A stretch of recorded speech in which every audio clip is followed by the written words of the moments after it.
پھر اسی میں ہے للہ خزائن السماوات والارض، رزق کے خزانے تو اللہ کے پاس ہیں، مہاجروں کا رازق بھی اللہ ہے اور انصار کا بھی ہے۔ ولیکن المنافقین لا یفقہون، للہ العزت ولرسولہ وللمؤمنین، عزت تو اللہ، اس کے رسول اور اس کے مومنین کی ہے، ولیکن المنافقین لا یعلمون، لیکن منافق کیا جانے۔ اللہ کی حکمت کے راز کہ عبداللہ بن ابی جتنا بڑا منافق اور اسلام کا دشمن تھا، اس کا بیٹا اتنا ہی صادق الایمان اور رسول اللہ صلی اللہ علیہ وسلم پر جان نثار کرنے والا تھا۔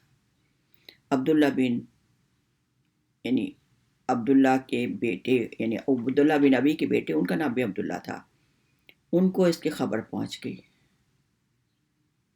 کہ میرے باپ نے یہ کلمات کہے ہیں۔ یہ کوئی معمولی بات نہ تھی جسے انداز کیا جاتا کہ ہم عزت والے ہیں اور جو محمد صلی اللہ علیہ وسلم اس کے صحابہ جو ہیں وہ غیر معزز ہیں۔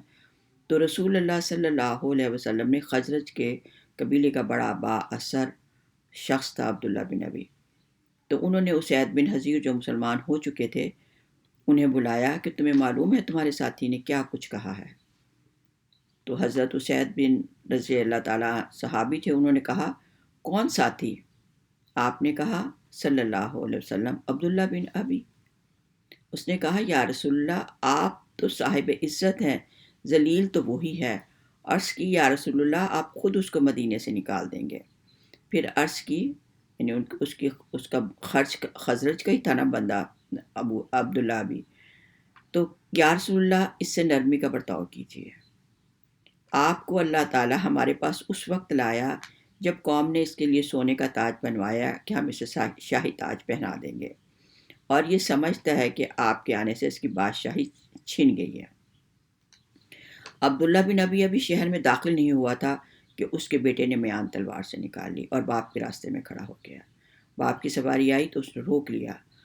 نیک بخت بیٹے نے باپ سے کہا اللہ کی قسم اس وقت تک آپ مدینے میں داخل نہیں ہو سکتے جب تک آپ اس بات کا اقرار نہ کر لو کہ رسول اللہ صلی اللہ علیہ وسلم عزت والے ہیں اور تم ذلیل ہو۔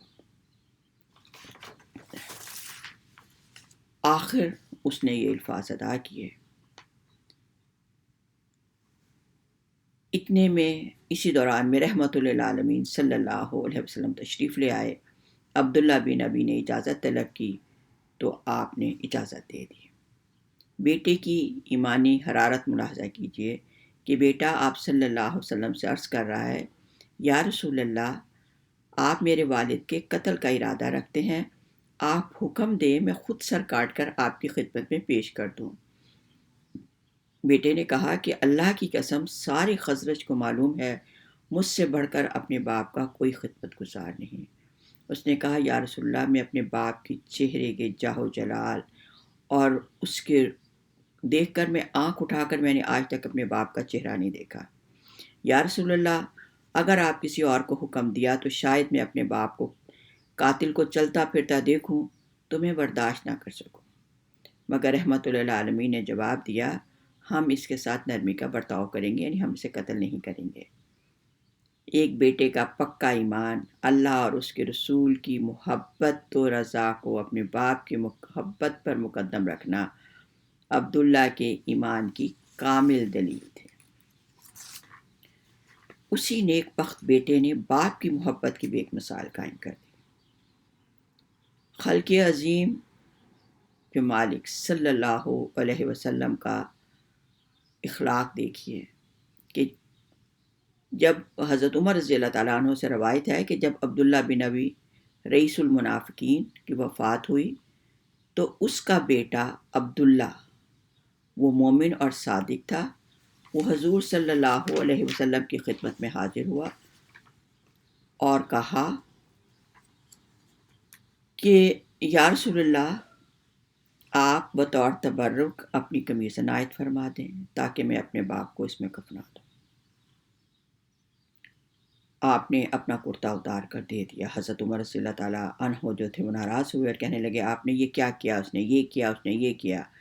آپ نے کہا ایک نیک اور اچھے مخلص صحابی کا کہ میں اسے کیسے انکار کروں، اور ایک اس بات کا مجھ پر احسان ہے کہ جب حضرت عباس رضی اللہ تعالیٰ عنہ آپ کے سگے چچا تھے، جنگ بدر میں آپ کے ساتھ قیدیوں میں جو تھے، قیدی بن کے آپ کے ساتھ ہوئے، عبداللہ بن ابوی بھی جو تھا وہ قیدی تھا، تو آپ کا کرتا تار تھا، اتنے لمبے چوڑے تھے، کسی کا کرتا حضرت عباس کو نہ آیا، تو عبداللہ بن ابی نے اپنا کرتا حضرت عباس کو دے دیا، تو کہتے تھے یہ مجھ پر احسان ہے کہ اس نے میرے چچا کو کرتا دیا، میں نے آج اس احسان کا بدلہ چکا دیا۔ پھر اس نے کہا کہ یا رسول اللہ آپ میرے باپ کی نماز جنازہ پڑھا دیں،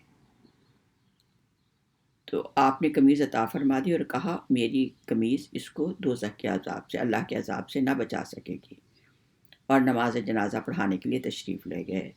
حضرت عمر رضی اللہ تعالیٰ عنہ نے کہا، آپ کے سامنے کھڑے ہو گئے، آپ کی قمیض کا دامن کھینچ کر کہا کہ اللہ تعالیٰ نے آپ کو ایسے لوگوں کی نماز جنازہ پڑھنے سے روکا ہے، آپ کیوں اس کے حق میں دعائے مغفرت کر رہے ہیں؟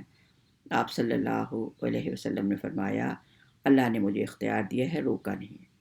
اللہ نے فرمایا ہے اگر تم 70 مرتبہ بھی ان کے لیے استغفار کرے گا تو اللہ انہیں معاف نہیں کرے گا۔ چنانچہ آپ نے نماز جنازہ جو تھی وہ پڑھا دی، جس پر اللہ تعالیٰ نے یہ آیت نازل فرمائی کہ آئندہ کے لیے منافقین کے لیے کے حق میں دعائے مغفرت اور نماز جنازہ کی قطعی ممانعت فرما دی گئی تھی۔ آیت کا ترجمہ سنیے، اے نبی صلی اللہ علیہ وسلم، یعنی منافقوں میں سے جو مر جائے آپ صلی اللہ علیہ وسلم ان کی نماز جنازہ ہرگز نہ پڑھیں، نہ کبھی اس کی قبر پر کھڑے ہو کر دعا مانگیں، بے شک انہوں نے اللہ اور اس کے رسول کے ساتھ کفر کیا اور وہ حالت نفاق میں مرے۔ یہ آیت نبی کریم صلی اللہ علیہ کی پر رئیس المنافقین عبداللہ بن ابی کی نماز جنازہ پڑھانے کے بارے میں نازل ہوئی،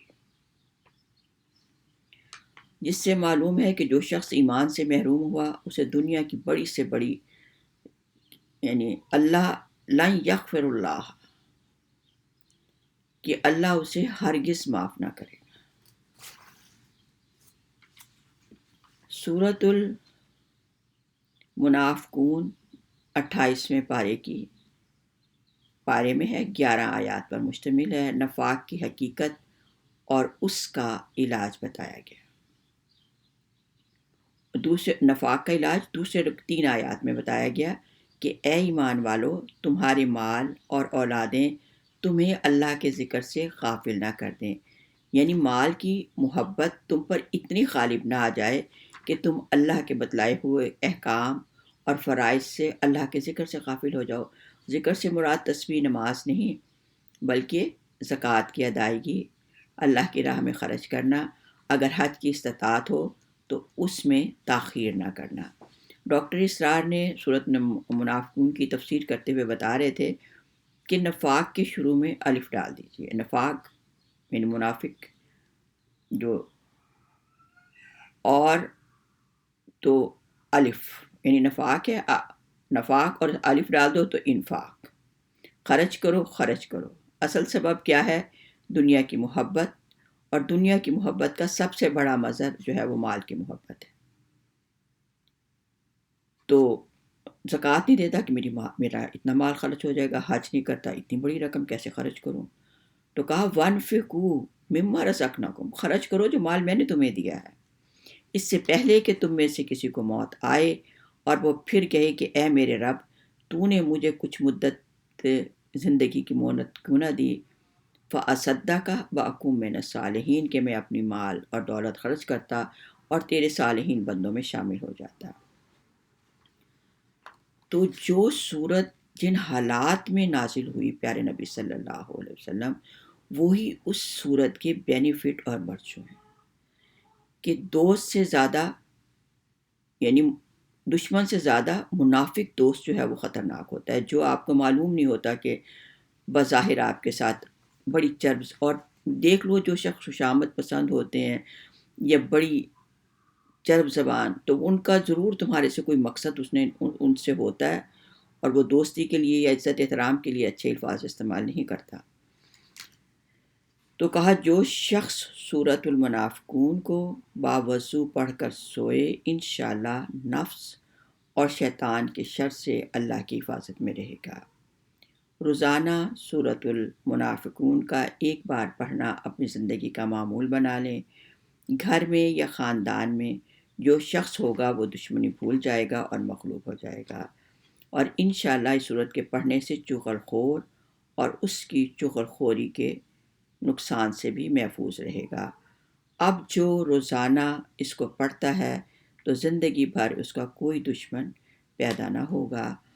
رجب کے اس مبارک مہینے میں ماہ رمضان کی تیاری شروع کریں۔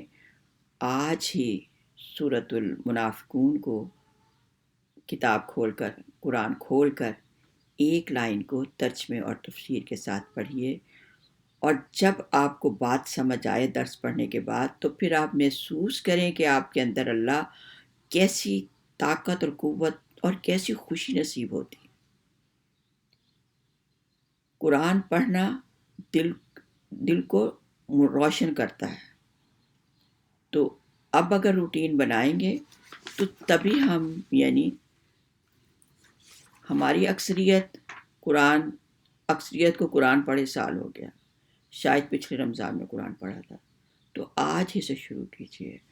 اللہ تعالیٰ اپنے حبیب کے صدقے ہم سب کو قرآن پڑھنے، سمجھنے اور اس پر عمل کرنے کی توفیق بنا دے۔ یا اللہ قرآن پاک کو ہمارے دل کی بہار اور ہمارے دلوں کو، ہمارے گھروں کو قرآن کی روشنی سے منور کر دے۔ آمین ثم آمین یا رب العالمین۔